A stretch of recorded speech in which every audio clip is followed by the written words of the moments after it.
बुध प्रदोष व्रत कथा। प्राचीन काल की कथा है। एक पुरुष का नया नया विवाह हुआ था। वह गोने के बाद दूसरी बार पत्नी को लिवाने के लिए अपने ससुराल पहुंचा और उसने सास से कहा कि बुधवार के दिन ही पत्नी को लेकर अपने नगर जाएगा।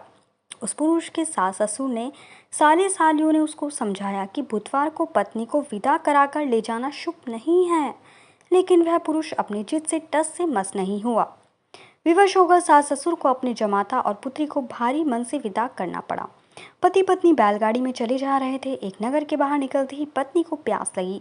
पति लोटा लेकर पत्नी के लिए पानी लेने गया। जब वह पानी लेकर लौटा तो उसके क्रोध और आश्चर्य की सीमा नहीं रही, क्योंकि उसकी पत्नी किसी अन्य पुरुष के लाए लोटे में से पानी पीकर हंस हंस कर बतिया कर रही थी।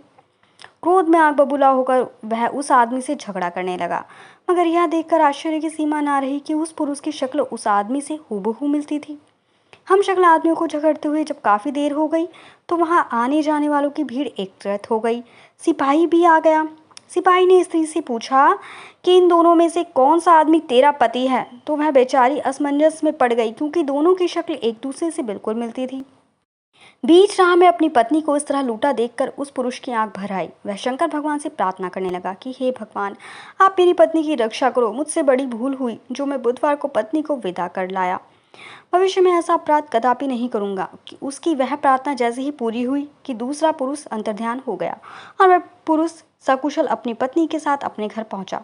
उस दिन के बाद पति पत्नी नियमपूर्वक बुधवार प्रदोष व्रत रखने लगे। बोलो भगवान शिव जी की जय, बोलो माता पार्वती की जय। जय महाकाल। मेरे प्यारे मित्रों, मेरे चैनल को लाइक और सब्सक्राइब करना बिल्कुल ना भूलें।